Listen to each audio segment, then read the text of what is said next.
So we're on the air now. We are on the air. We're just actually in one place. We are on the air right now on Revolution Radio's Facebook page. That's the only place that we are at right now. Okay. I basically, in order to record this show on Restream, I have to send it somewhere. So we're sending it to our Facebook page. There you go. Cool. Welcome, everyone. This is a program called Canadian AF, Canadian as fuck, right here on Revolution Radio. I'm Craig G, alongside Dimetre, Alexiou, and our man Derek at Rev Radio _all uncovered. We'll do all of the introductions later on. We have been trying to chase. We have actually literally been chasing this person that we have on the podcast today for 3.5 months. I actually looked at the email chain that we've had. So I'm glad we finally managed to get Nyssa on the program here today. Not Nyssa, Derek. Or Nyssa? Not Nyssa or Nyssa. Nyssa. Not Nyssa or Nyssa. It's Nyssa. Nyssa. Mm-hmm. So, yes. Thank you for being here. We greatly appreciate it. It's going to be awesome. Thank you for having me, and thanks for your patience in tracking me down. Yeah. No worries. Absolutely. Dimetre, acknowledgement, please. Okay. Canadian as fuck would like to begin by acknowledging the Indigenous peoples of all the lands we're on today. While we meet right now on a virtual platform, we would like to take a moment to acknowledge the importance of the lands we call home. And we do this to reaffirm our commitment and responsibility in improving relationships between nations, to improving our own understanding of local Indigenous peoples and cultures, and to try to move forward in a spirit of reconciliation and collaboration. Derek's going to be able to tell you in just a couple of minutes why we were all kind of a little iffy about this wonderful artist's name. So we'll get to that in just a little bit. But first, Dimetre, get us going, my friend. Take it away, because we know you've got a million things to ask. So get to work. Yes. First of all, thank you very much for giving us your time today, Nyssa. I've been a fan ever since I discovered your album Girls Like Me during the pandemic, and that was such a pleasurable pandemic find, you know. So you have this, you in February you released this album here, Shake Me Where I'm Foolish, and how would you describe the growth that you've experienced between Girls Like Me and Shake Me Where I'm Foolish? Well, I would say the growth was pretty huge in just about every sense and on every level in my life. I mean, Girls Like Me, I wrote that before the pandemic, and I was in my 20s, and then, the pandemic hit, and I crossed the threshold of 30, which I'm sure you all know is a major turning point. Mm-hmm. You know, you think you know everything in your 20s, and then you realize pretty much at 30 that you don't know anything. Yeah. And it, but I was really open, I think, to being demolished and to building myself back up into the kind of person I always wanted to be. And I think there's a lot of copy around the album that I'm a witch and I'm pagan and all of those things, and I kind of always flirted with that, and I always kind of identified that way. But the pandemic and the loss of everything and the lack of certainty really threw me completely back into that world. And it was I used it as this therapeutic tool of understanding and getting to know myself and making my life magical at a time where it felt like there was very little magic. And so I think Shake Me Where I'm Foolish was written over the process over the course of that process. So it's like the soundtrack to becoming who I am today, which is somebody I'm a lot more comfortable with and excited about being than I was at the beginning of the pandemic. And, I always, especially Girls Like Me, I've always kind of written songs about freedom, and I've always been drawn to like writing songs about freedom. And in that album, I was like playing a lot of characters. And it was a lot more narrative based. And then I've kind of realized on the other side of Shake Me Where I'm Foolish that the whole album was almost like this spell I was casting to actually free myself from, a toxic relationship and these like toxic patterns. And now that I am where I am, I can see that like almost every song I've ever written, and especially the songs on Shake Me Where I'm Foolish, were designed to kind of get me out of where I was to where I am today. So how do you look back at and describe like pre-pandemic Girls Like Me champion of love, Nyssa? I think I was putting on a character, and I still like to put on a character, but I was putting on more characters in order to tell the truth. Like I was using more masks in order to say what I wanted to say. And then I think with Shake Me Where I'm Foolish, I am really singing more and writing more from my own perspective. And I've kind of dropped the need for a character in order to tell the truth. Okay. And so in preparation for this interview, I've gone back and I've listened to Champion of Love and it seems that right from the beginning there's such a confidence in your voice, and I'm wondering, have you always, like, when did you start pursuing a musical career, and did you always have that confidence in you? I definitely did not always have that confidence. I started my first band when I was 13. So I think for me, like when I started loving music and getting into music, it never occurred to me that it was something that I could just be a fan of or that I could just love. From the very beginning, my obsession led to wanting to do it myself. So I started writing songs at 13, which were, I still have the notebook, and it's deeply embarrassing, but I treasure it. Yeah, so I think, I've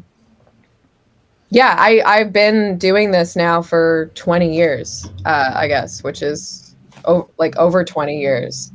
And certainly it's taken a long time to actually develop like real confidence. And, also my voice is something that it feels like something I've gotten to know, it's like, that takes time for sure. Yeah, for sure. And now I understand it, and it feels like something that I can use it in the way I want to use it. And that familiarity really opens things up. Mm-hmm. There's a big understanding that comes with vocals as well, is like, because we grew up listening to so much stuff, and you're like, I want to sing like so-and-so. Well, you can't. I want to sing like this person. Well, you can't. You have to sing, and like exactly what you said. You have to sing like you. You have to understand your voice. You have to understand your limits, your range, how your voice works, what you can do with it, and then you have to take ownership of it and make it create something for you.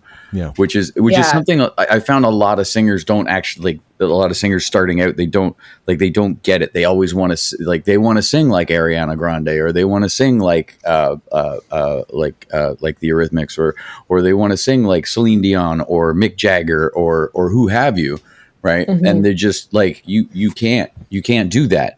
You don't even know where your vocal range is. You don't know nothing.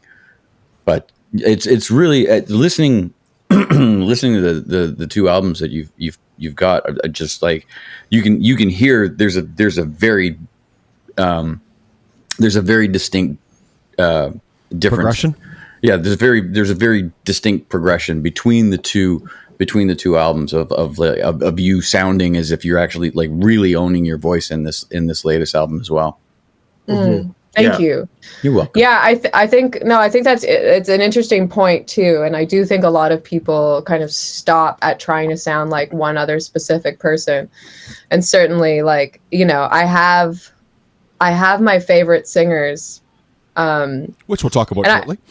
Yeah, but I definitely like, you know, I'm like, I grew up like a weird only child, and I think my like my sort of musical ingredients are like the vocalists that are like form the ingredients of where my voice is at are kind of like strange. I mean, I would listen to like Frank Sinatra and play with my dollhouse, and so there's some like weird crooning in there too. But, fantastic. Yeah, let's talk about that actually, if you don't mind. So your influences growing up, sort of from the beginning to even, you know, if there's present day influences that still, you know, get you. Yeah, for sure. I think, and it's kind of, I think I probably share a lot of favorite albums with my mom, because she's the one who got me into everything I love. So, you know, I think like my, like some of my top, like I love Sinead O'Connor. I love, I love Lucinda Williams. I love Liz Phair, Bruce Springsteen.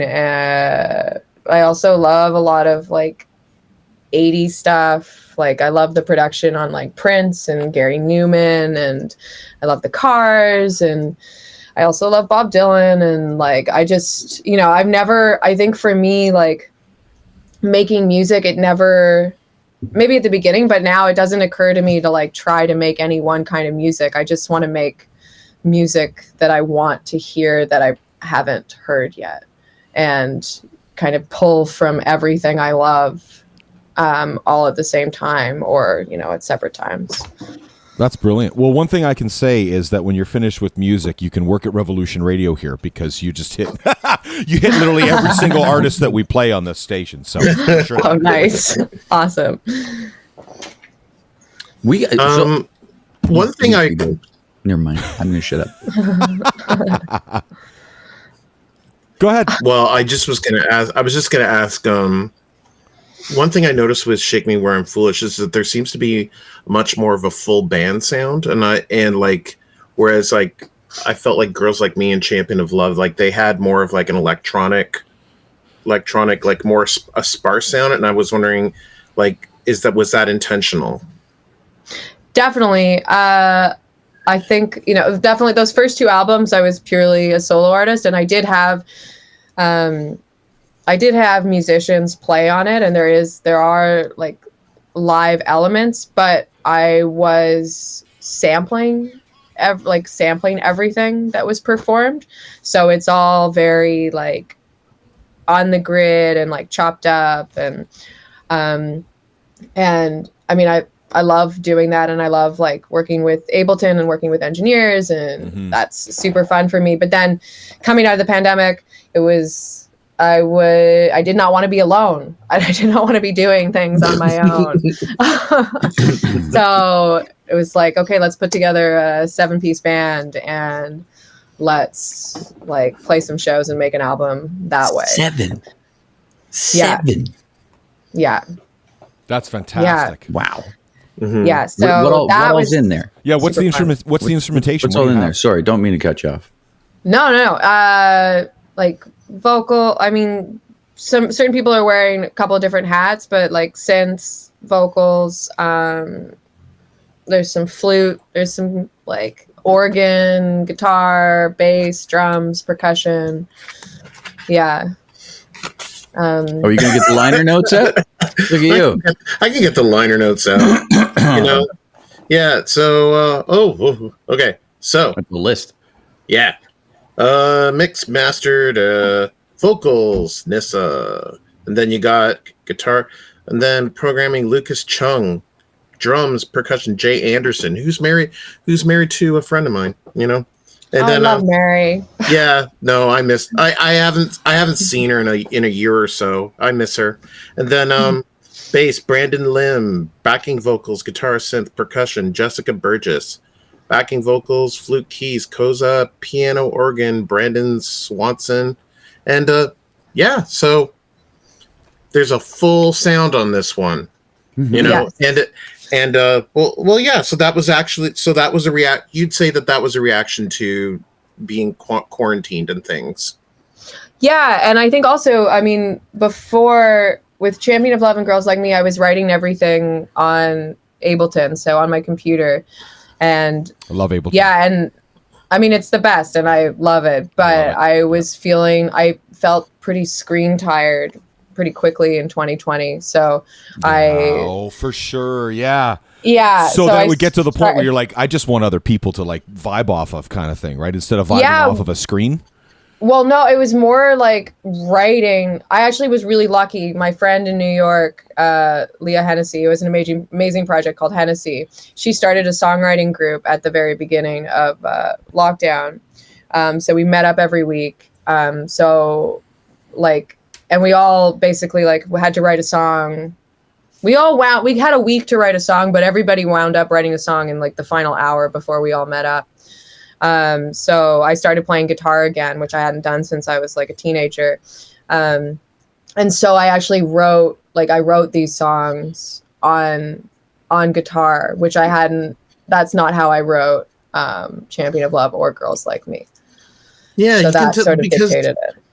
Yeah. There's certain songs on Shake Me Where I'm Foolish, like The Mystery and I would also say, Death and Desire, very riff heavy, you know? So like, yeah. So those seem to be like, you found a riff and you wrote to that.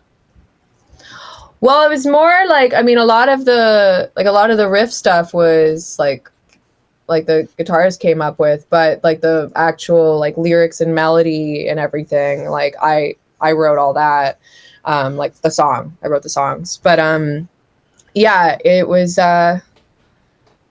yeah, I think like the thing I did is I tried to write everything as quickly as possible. And part of it was the like songwriting thing. And I think over the course of that process, I've learned that like the faster you write the first draft of a song, the better. Like, because you just get in your own way so much. So it's just like get it out as quickly as possible. And then you can like make adjustments. But that's certainly not how I wrote before. It was like a lot of like tweaking as you go. And now my process is different. I hate the nitpicking. Ugh. No, you cannot write and edit at the same time. No, you can't. It's brain numbingly just it makes me crazy. Yeah. I do it to myself as well. It's the most annoying. Like, I'll write something and I'll be like, yeah, this is well, and as I'm doing it, I'm like, yeah, no, what if I went and if I go and if we do this and then I look at it afterwards and I'm like, this is a turd and you can't polish this. Yeah, it's just you spin around in circles. Like you can't, I don't know, you can't make a map until you've covered some terrain. Exactly. Oh, nice.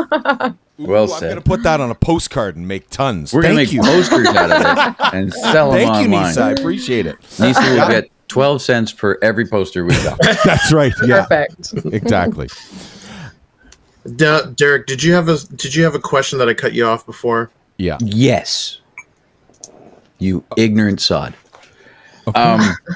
So in Halloween 2022, yes, you performed Death to T.O. And yes. you did Jim Morrison. I did. How was that? Thank you for asking. That was not enough people ask me that. More people should ask you about that. Quite honestly, that's like, it might be the most fun I've ever had performing. Really?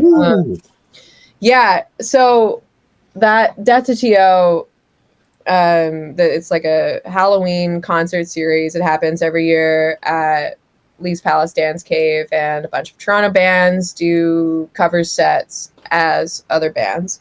And I've done it a bunch. I've done In Excess, I've done Elvis, I've done Robert Palmer, George Michael, Rod Stewart. Fabulous. Oh, it's so cool.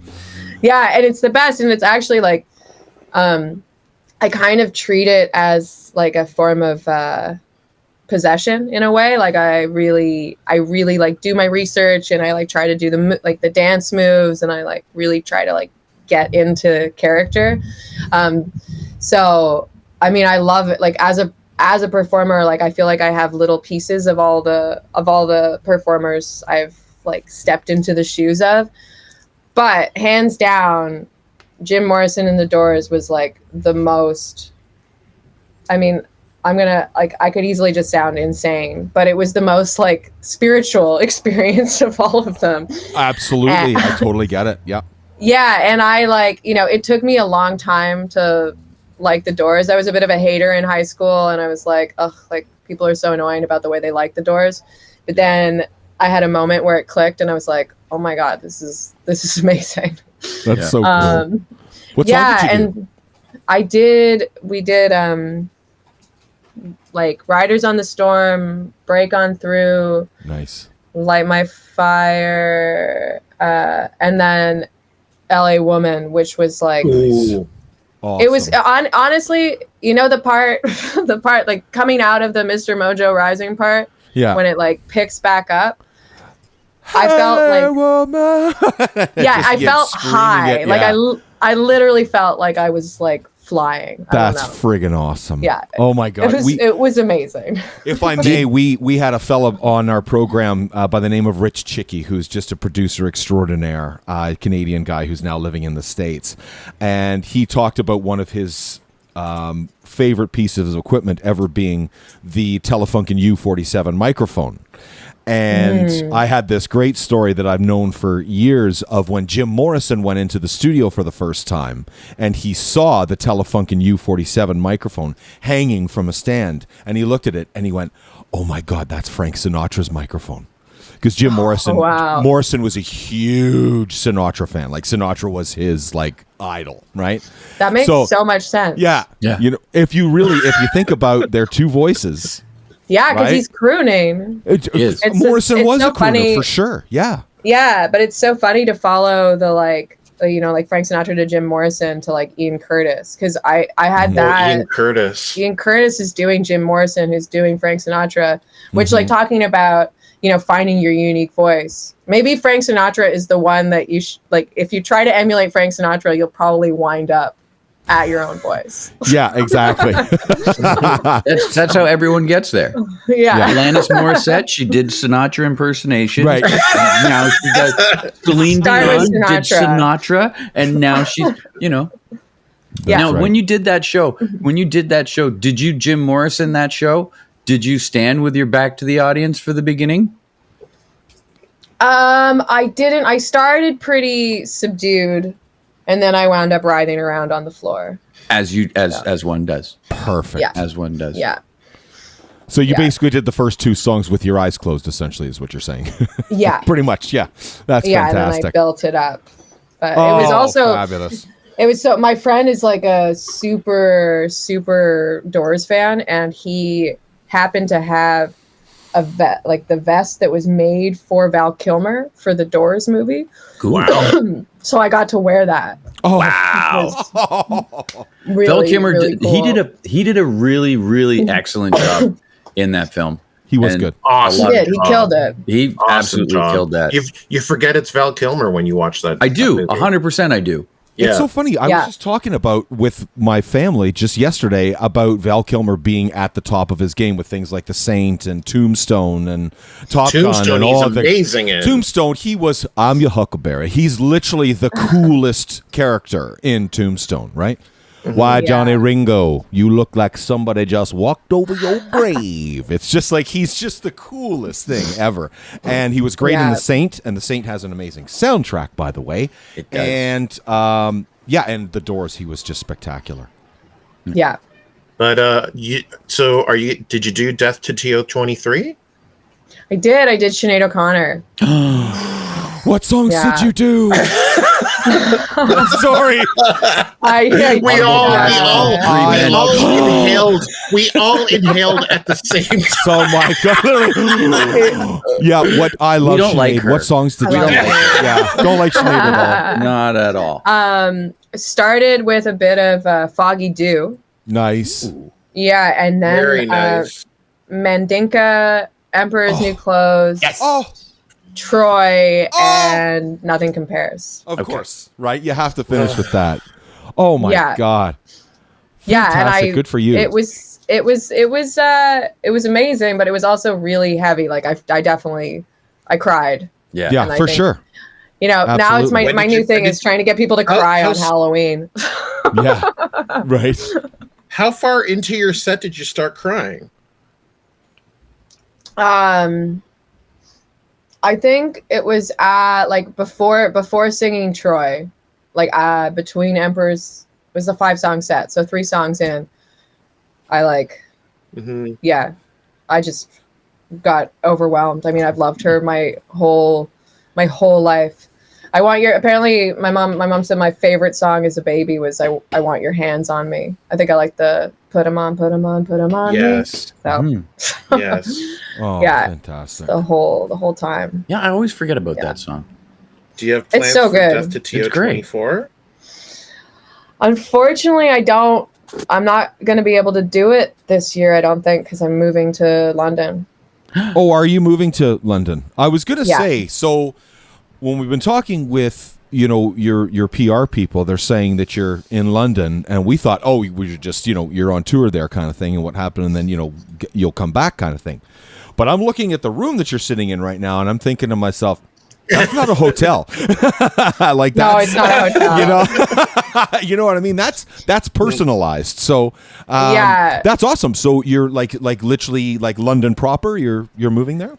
Yeah, well, this is my boyfriend's room. We met and we fell in love, and one thing has led to another, and now I'm gonna come here. That's fantastic. Yeah, and I think I've wanted to I've wanted to come here for a long time, and there's like an incredible music scene, and so and Yes. I also I love and I love how old it is, and I love that there's foxes everywhere, and Yeah, the British kind of know how to make music. Yeah. yes. So yeah, kind of, just a little smidge. Yeah. What, if you don't mind me asking, where's your boyfriend from? He's from Manchester. There it is. Doesn't They get know any how to cooler make than music that. there. Literally, yeah, right. Literally, Couple possibly the coolest town in all of England, right? The coolest city. So good for him. Yeah. That's awesome. But So talking to him, he sounds like every member of New Order or Joy Division or Happy Mondays and all of those guys. Like, he got that really nice, thick Mancunian accent? I think he's softened it a bit Okay, over so the years. he's not like but- Sean. He's not like Sean Ryder, like No. really, really thick, right? Like, okay, No. cool. That's awesome. Nice, cool. Yeah. Sorry, Dimetre. but you are coming back for some dates in Canada. I am. Oh. Yeah, I'm coming back next week. Here we go. Hang on 2 seconds. Let me share. Don't worry, Derek. It's not going to make the weird noise because it's just We'll make the weird noise. It 100% it will. No, it won't. I don't know. There's I have no sound. There's idea sound. I have no idea what you're going to do, Craig. But anyway, Sharing but, dates. But on July 26th, you're playing the Calgary Folk Festival. And then on August 10th, you're doing something called Wavelength Summer Thing, which I in no way am going to miss that. And then after that is Isn't Wavelength? Isn't that Johnny That's our Dovercourt's dear friend Johnny Dovercourt. That's right. Yeah. Yes. We- yeah, Johnny's been on this program, Nyssa, a couple of Twice. times. Yeah, twice. He's Twice, been on three the times. show. Nice. So it's a great Yeah. guy. We love him. We've talked about we talked a lot about this book here, and which I don't know. Craig, now my window's very, very, very small. Just a second. But- Any night of the week. No problem. By Johnny Dovercourt. There we go. There This it is one. right there. Oh, okay, That cool. one, Yeah. Yeah. That is a fantastic read. If you don't have a copy, Nyssa, it's a great read. Very And good. if you have time to read his 9,000-page essay on the state of live music and how we can make it better in Ontario. Yeah, which is an easy title. Well, no, that's not the title. I just described it. That's the thesis. Yeah, that's right. It is. And he's like, "Did you get a chance to read it?" No, I didn't, because it's longer than my arm. It's ridiculous, but I did get to it eventually. Nice. So that's really exciting. This wavelength summer thing. This looks like it's going to be a lot of fun. Yeah, I'm looking forward to that. I'm also looking forward to playing at Ontario Place before they ruin it. Right. Yeah. Before Doug Ford shuts it down. Yeah. Yeah. I grew up going there, so I love it. Yeah. Of course, yeah, we all do. I have a picture. Sure. I have a picture, and it's from 1983, because I'm a million. And I have a picture of Sharon, Lois, and Bram at the Ontario Place Forum that was signed in 1983. Wow. And it sits above my desk at work, and everybody that comes in goes, "What the fuck, Derek?" And I'm like, "What? This is the greatest band to ever come out of Toronto. Shut your face. Like, get over it." I think I saw them at Fairview Library, but the one across from Fairview Mall. Yeah, I think because I distinctly remember that concert, and I think that there were like a bunch of books around, So, but that was definitely like Sharon, Lois, and Bram, and also, but then like there is one more Ontario date that I don't know whether I got to mention, but Riverfest Elora 2024, and that's on August. Oh damn, 16th. August 16th. Yes, 16th. Friday, August 16th. Very awesome. I think they'd know. Yeah, that's great. Very well done, Nyssa. Well, it's weird. Anything that happens on August 16th, I remember, because it's, for some reason, I know that it's Elvis's death day. So, yes. Interesting. Are you an Elvis fan? I am. He's a troubled figure, tragic figure, but I love the music, and I love his voice so much. Yeah. Did you watch that latest the latest docudrama? The Baz Luhrmann one? Yeah. With Tom Hanks? It's so eye-opening. It's a chaotic movie. It definitely feels like a 3-hour montage. It does. Mm-hmm. It's a lot. Yeah. But I think Austin Butler does nail it. He does. He does a really, really amazing job. And I just watching that. My mom was a huge Elvis fan. I actually got her the gold vinyl, the 50,000 Elvis fans can't be wrong. Yeah. Where he's wearing the gold lame suit and stuff. So I got my mom a gold record from that. Nice. So I've listened to Elvis my whole life. And then watching this, everybody cuts Elvis down about like, oh, he's ripping off these people and ripping off those people. But like, music changed hands in those days, like very, very, very often. And like Hound Dog, like Big Mama Thornton, she gave him Hound Dog. She was like, go ahead. And it was like him doing tribute to her, because she was like such a huge influence in that. And to see that actually depicted in that film, I was like, this is what I'm talking about. This guy he grew up in this, and he loves this music. And that was what it was about. It wasn't about like how much money I can make off of somebody else kind of thing. Well, he also, because I'm so interested in this, and like, unfortunately the climate at the time was such that they just weren't playing black artists on pop radio. So they were like he was like, he actually, I don't know. The whole industry was incredibly racist, and very much so.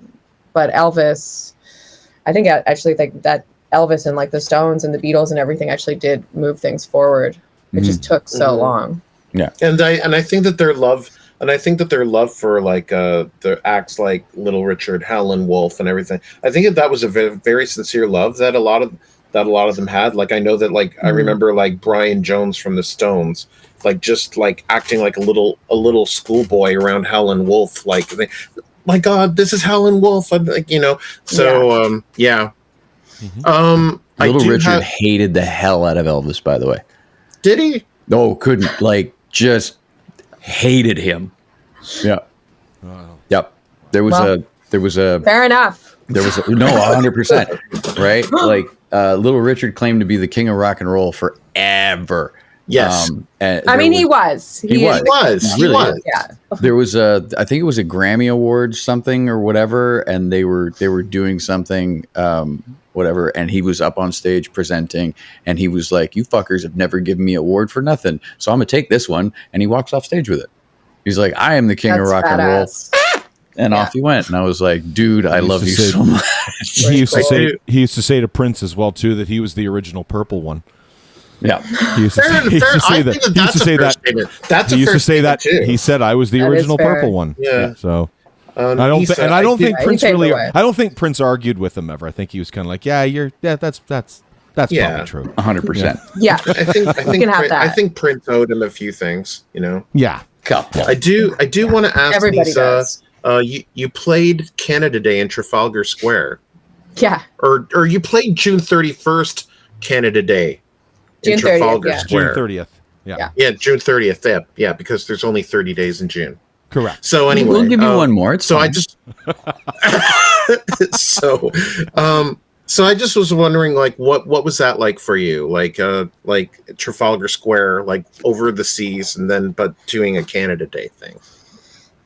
I mean, it was really fun. It was really cool. It was a very like kind of a surreal place to play. Also, it's funny because, you know, I've like having friends in London and like telling them and being like, wait, what? You're playing Trafalgar Square? That's crazy. So yeah, it was very cool. And it was, yeah, that's. And who else was on the bill? Tokyo Police Club and was that their last show? But I think it might have been one of their last shows. I definitely think they're like, I mean, they're on their farewell run. The farewell tour, yeah. Wow. Yeah. So I have a question here with 2 parts. So the first part is what's the best venue that you've ever played? And the second part is what's a venue that you would love to play? It's the best venue that I've ever played.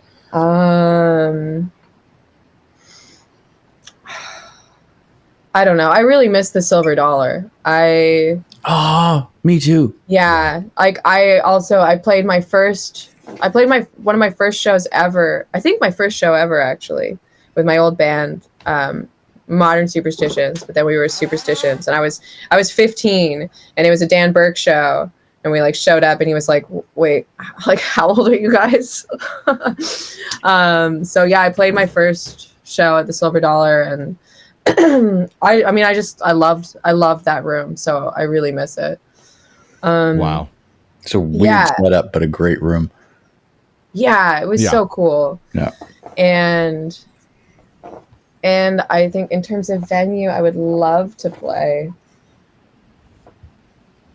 I don't know. I mean, honestly, I'd love to play more like, I love playing to lots of people. So I'd love to play more like big festival shows. So I like a huge stage. I like a wireless mic. I like to run around. So History's good for that. They got a lot of room there. History. I did play History. I opened for July Talk there, and that was that was good. Yeah. Oh, nice. Yeah. Cool. But yeah. Nice. Yeah, I noticed actually on, I think it was your first project, you had one of the same mixing engineers as a July Talk album. If I'm not mistaken. Who was that again now? I have it here. It was... Is it Calvin? Let's go through this. It was Maximilian. Maximilian Turnbull, mixing engineer. Oh, yeah. He mixed. Yeah. That's right. Yeah, he did. Where is it? July Talk. Oh yeah, Identical Love. Okay, yeah, and he mixed. I did this cover of Lee Hazelwood and Margaret's song called "It's a Nice World to Visit but Not to Live in," and he mixed that. Mm-hmm. Nice. Yeah. Is there Very cool. is there something that you do you see a difference in like the way that live music in Canada was before the pandemic and after, and do you think that it's recovering? I think there are fewer places to play. For sure. I actually I thought I would there'd be more of a difference. I think I don't know. I think maybe people, I don't know how do I want to put it. I think people are less willing to just play whatever shows. People are less willing to pay to play for no money, which as we all absolutely should be. I don't know. I think there's just not as much happening, especially somewhere as Toronto, comparing it to somewhere like London, which is obviously way bigger, but it feels like there's just not as much. But I could be wrong about that, but it just feels like it's not happening as often. And people aren't playing as often. And I think also somewhere it's kind of always been this way, but the idea that you don't want to overplay or you might wear people out. It's kind of a shame because it'd be nice to be playing, if everyone could just be playing all the time. But I don't know if that's really different than it was before the pandemic or not. Well, one thing I don't really hear about much anymore is just jams. You know what I mean? Having a house band at what was that? Was it the Alexander? I can't remember the pub that was just off of Yonge Street that had a jam on I think it was Monday nights for 15 years or something like that, 20 years maybe, and just a house band. And basically people could just come out and jam. You don't really hear of that type of thing anymore, which is a shame. And that type of thing should come back, as far as I'm concerned, because then it would not only help to create, a scene, but culture as well, too. Well, there's also... Sorry.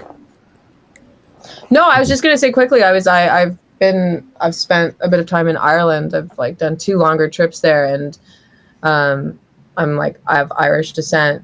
But something the biggest thing that struck me is going to sessions at pubs there, whether it's trad music or not, is you have people of all ages hanging out and making music together and passing songs around. And I think that that's one thing that I don't think it's different. That I think it was the same before the pandemic, and I think it's the same now, but I think it needs to change. Is I think that you need people of all ages going to shows and making music together. It can't just be one generation and then it just cycles over completely. And there needs to be communication between the age groups. You are absolutely 100% spot on. That's one of the things that we've talked about. Sorry, Dimetre, just a sec.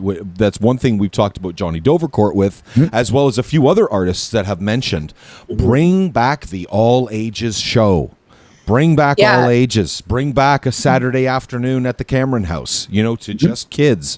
And then at 9:00, there's no kids allowed, right? It's a licensed event. So that type of thing, I think, absolutely should be happening again. My daughter's 13 years old. She'd love to go to an all ages gig, Well, she can go to Wavelength summer thing. She can, absolutely. On August 10th. Yes, absolutely. Nice. Yes. That was exactly what I was going to say. Bring your parents, bring your kids. Bring your parents, bring your kids. Exactly. Is that there's not a lot of places that kids can go, and Jonny Dovercourt was bringing that up as well. There's not a lot of places that kids can go to work out music, to perform music, to hear music. They're only exposed to the only exposure that most children get is radio, TV, or internet. Yeah, it's true. Right? Well, then I also that also I think the kids need access, but also we need to remove the stigma around age and people. There's this feeling of aging out and not being able to go to the same things or make music in the same way. And I think we also have to get rid of that as well. 100%. Yeah. So thank you so much for your time, Nyssa. Thank you. As far as I'm concerned, this here, Shake Me Where I'm Foolish, this is still my favorite album of 2024 so far. And just a wonderful piece of work. I think everybody should listen to it, like whether you're 104 or 4, you know. And also, it was long listed for the Polaris Prize. I think it should have been shortlisted for the Polaris Prize. And Thank you. So, but And that's yeah, a big deal from Dimetre because he is like he is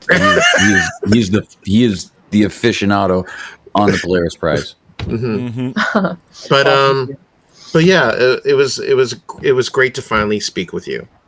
Finally. Thank you. You too. Finally. You too. I'm glad this finally happened. Yeah, no, So this are is we. great. Yeah, Good honestly. time. Thank you. Thanks so much. Episode 94. No, it's episode now. Episode. Thank you, Derek. Episode 94. We finally managed to get Nyssa. So anyway, again, thank you so much for your time. We greatly appreciate it. Thank you for having me. Can I ask you for a huge favor? Mm-hmm. Can I ask you to say, hey, it's Nyssa, and you're listening to Revolution Radio Canada? Hey, it's Nyssa, and you're listening to Revolution Radio Canada. Perfect. That's awesome. Thank She you did so it in much. one That's take. wicked. She That did it one in one take. That was amazing. That was amazing. Isque took like 4 takes. I think it was sick. That's Thank so you. great. Awesome. Thanks so much again. We really appreciate your time. Have a great day. Okay. Thanks, All guys. right. For London. You bet. Okay. Take Thank care. you. Bye. Bye. And safe travels back here. Thank you. Bye.